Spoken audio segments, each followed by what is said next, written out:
O Grupo Fraternidade e Amor de Belo Horizonte dá início ao seu culto Cristão no Lar semanal.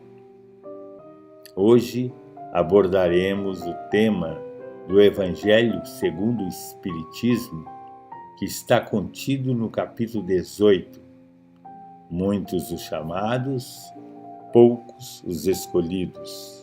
Nos itens de 1 a 4, a parábola do festim das núpcias.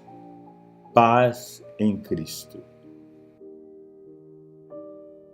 Amado Mestre e Divino Amigo Jesus, amigos espirituais, nos reunimos novamente para celebrarmos a semana que passamos. Uma semana afortunada, onde nos foi proporcionado várias bênçãos.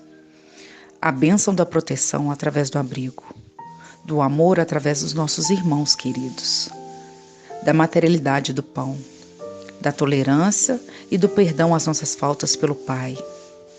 E viemos humildemente solicitar que assim seja e assim se repita na próxima semana, e possamos assim proporcionar nossa evolução em solo fértil nos preceitos do amor. Que assim seja. Vamos colocar a água para fluidificar.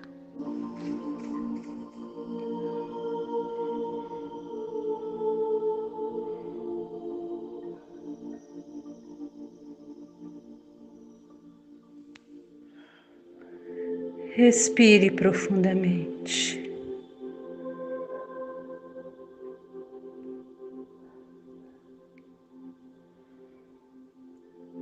Sinta a presença dos anjos no teu lar. Através dessa música,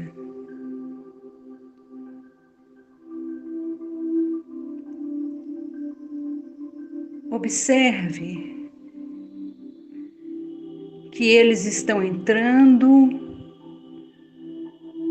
e inundando seu lar com cores esfumaçadas, azul, amarelo, verde, rosa.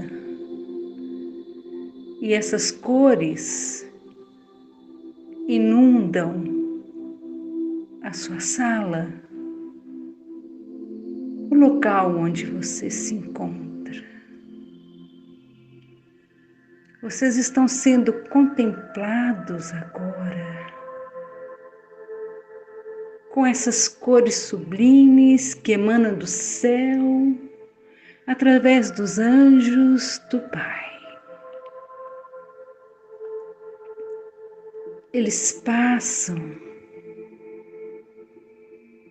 fazendo um rastro belíssimo de cores suaves e sublimes, fazendo uma higienização no lar de cada um de nós.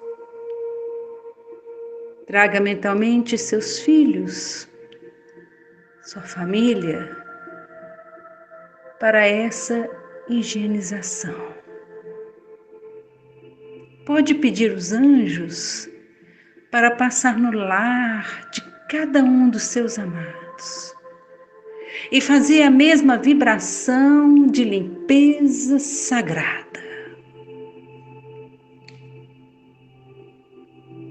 Os anjos são lindos, suaves.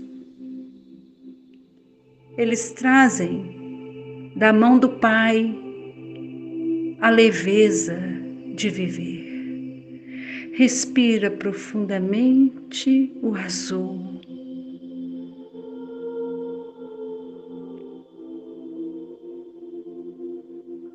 E sinta o azul.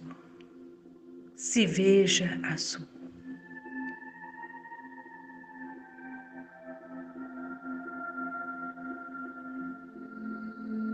Veja a sua casa toda azul e dos seus amados.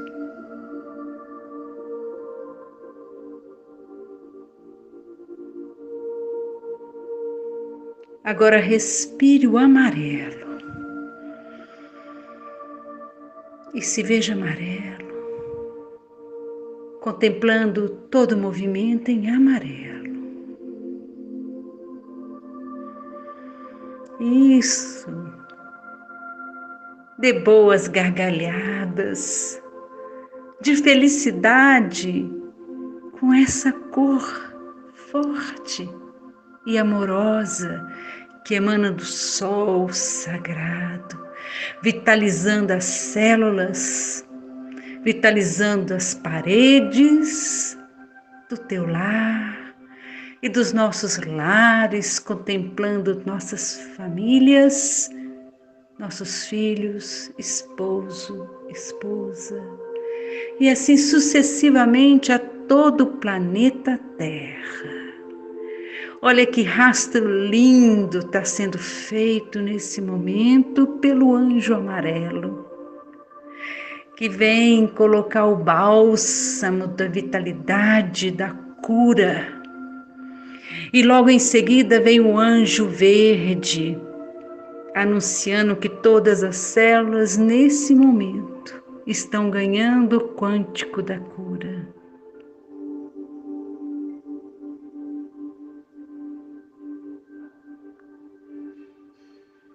E se sinta verde, seja verde. Permaneça verde por um momento.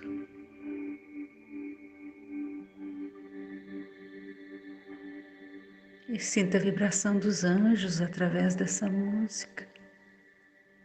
Não pense em nada, porque o anjo rosa, o anjo do amor, está aproximando de nós e está adentrando para dentro do nosso coração. E essa cor rosa pulsa forte no amor que emana de Maria, contemplando assim o circuito sagrado das cores. Seja rosa, se vê rosa, seja paz, seja amor, seja ternura, seja essência divina. Deixa as cores brincar dentro da sua casa. E permaneça com essas cores, porque o seu lar íntimo e o seu lar externo estão limpos para a manifestação do culto no lar. Paz, saúde, alegria, amor, amor, amor.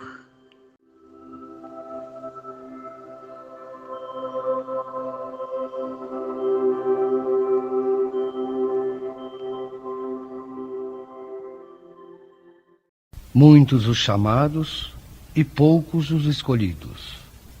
Parábola da festa de núpcias. E respondendo Jesus, lhes tornou a falar segunda vez em parábolas. O reino dos céus é semelhante a um homem rei que fez as bodas a seu filho. E mandou os seus servos a chamar os convidados para as bodas, mas eles recusavam ir. Enviou de novo outros servos com este recado: dizei aos convidados: eis aqui tenho preparado o meu banquete, os meus touros e os animais cevados estão já mortos e tudo pronto. Vinde às bodas. Mas eles desprezaram o convite e se foram, um para sua casa de campo e outro para o seu tráfico.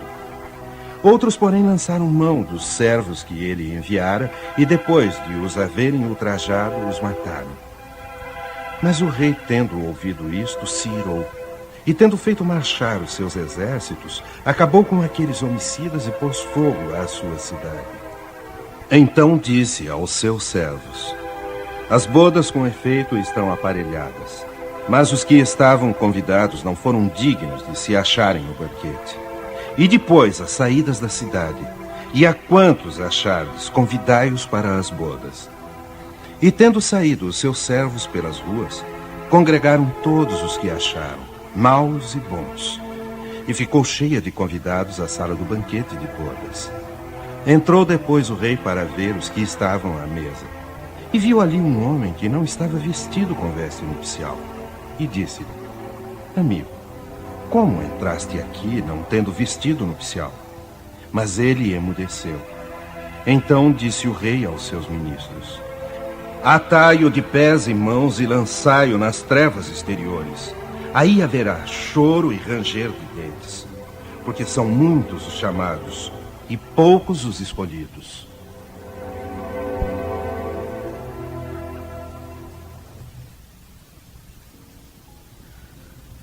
O incrédulo ri desta parábola, que lhe parece de uma pueril ingenuidade, pois não admite que haja tantas dificuldades para a realização de um banquete, e ainda mais quando os convidados chegam ao ponto de massacrar os enviados do dono da casa. As parábolas, diz ele, são naturalmente alegorias, mas não devem passar os limites do possível. O mesmo se pode dizer de todas as alegorias, das fábulas mais engenhosas, se não lhes descobrirmos o sentido oculto. Jesus se inspirava nas usanças mais comuns da vida e adaptava as suas parábolas aos costumes e ao caráter do povo a que se dirigia.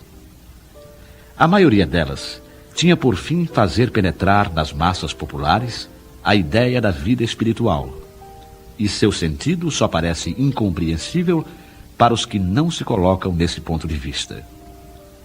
Nesta parábola, por exemplo, Jesus compara o reino dos céus, onde tudo é felicidade e alegria, a uma festa nupcial. Os primeiros convidados são os judeus, que Deus havia chamado em primeiro lugar para o conhecimento da sua lei. Os enviados do rei são os profetas que convidaram os judeus a seguir o caminho da verdadeira felicidade, mas cujas palavras foram pouco ouvidas, cujas advertências foram desprezadas, e muitos deles foram mesmo massacrados, como os servos da parábola. Os convidados que deixam de comparecer, alegando que tinham de cuidar de seus campos e de seus negócios, representam as pessoas mundanas que, absorvidas pelas coisas terrenas, mostram-se indiferentes às coisas celestes. Acreditavam os judeus de então que a sua nação devia conquistar a supremacia sobre todas as outras. Pois não havia Deus prometido a Abraão que a sua posteridade cobriria a terra inteira? Tomando sempre a forma pelo fundo, eles se julgavam destinados a uma dominação efetiva no plano material. Antes da vinda do Cristo, com exceção dos hebreus, todos os povos eram politeístas e idólatras. Se alguns homens superiores haviam atingido a ideia da unidade divina, essa ideia, entretanto, permanecia como sistema pessoal, pois em nenhuma parte foi aceita como verdade fundamental, a não ser por alguns iniciados que ocultavam os seus conhecimentos sob formas misteriosas, impenetráveis à compreensão do povo. Os judeus foram os primeiros que praticaram publicamente o monoteísmo. Foi a eles que Deus transmitiu a sua lei. Primeiro através de Moisés, depois através de Jesus. Desse pequeno foco partiu a luz que devia expandir-se pelo mundo inteiro, triunfar do paganismo e dar a Abraão uma posteridade espiritual tão numerosa como as estrelas do firmamento. Mas os judeus, embora repelindo a idolatria, haviam negligenciado a lei moral para se dedicarem à prática mais fácil do culto exterior. O mal chegara ao cúmulo. A nação, dominada pelos romanos, estava esfacelada pelas facções, dividida pelas seitas. A própria incredulidade havia atingido até mesmo o santuário. Foi então que Jesus apareceu, enviado para chamá-los à observação da lei e para abrir-lhes os novos horizontes da vida futura. Primeiros convidados ao banquete da fé universal, eles, no entanto, repeliram as palavras do celeste Messias e o sacrificaram. Foi assim que perderam o fruto que deviam colher da sua própria iniciativa. Mas seria injusto acusar o povo inteiro por essa situação. A responsabilidade coube principalmente aos fariseus e aos saduceus, que puseram a nação a perder. Os primeiros, pelo seu orgulho e fanatismo, e os segundos, pela sua incredulidade. São eles, sobretudo, que Jesus compara aos convidados que se negaram a comparecer ao banquete de núpcias. E acrescenta que o rei, vendo isso, mandou convidar a todos os que fossem encontrados nas ruas, bons e maus. Fazia entender assim que a palavra seria pregada a todos os outros povos, pagãos e idólatras, e que estes, aceitando-a, seriam admitidos à festa de núpcias, em lugar dos primeiros convidados. Mas não basta ser convidado, não basta dizer-se cristão, nem tampouco sentar-se à mesa para participar do banquete celeste. É necessário, antes de tudo, e como condição expressa, vestir a túnica nupcial, ou seja, purificar o coração e praticar a lei segundo o Espírito, pois essa lei se encontra inteira nestas palavras: fora da caridade não há salvação. Quão poucos se tornam dignos de entrar no reino dos céus. Foi por isso que Jesus disse: muitos serão chamados e poucos os escolhidos.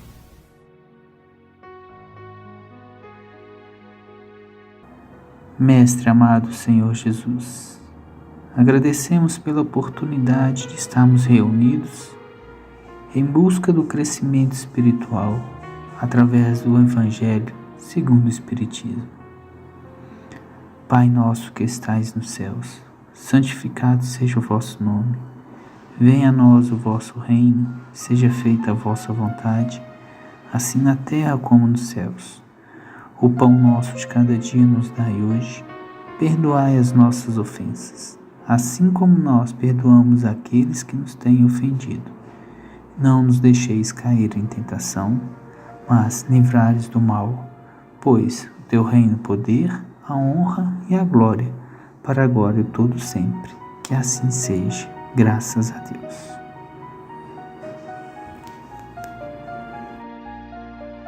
Paz e harmonia a todos.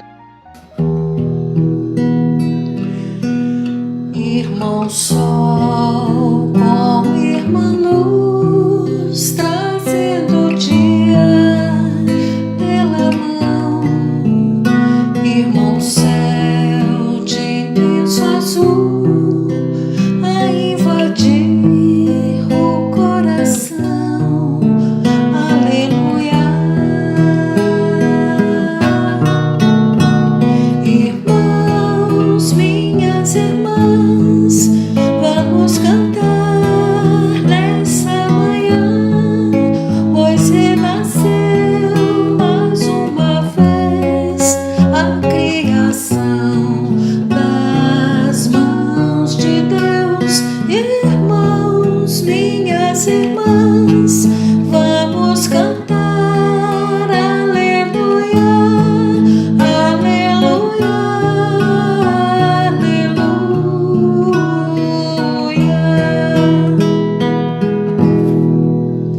Minha irmã, terra que é o pé da segurança de chegar. Minha irmã, planta que está suavemente ao respirar. Aleluia. Irmã flor que mal se abriu, fala do amor que não tem fim. Água, irmã,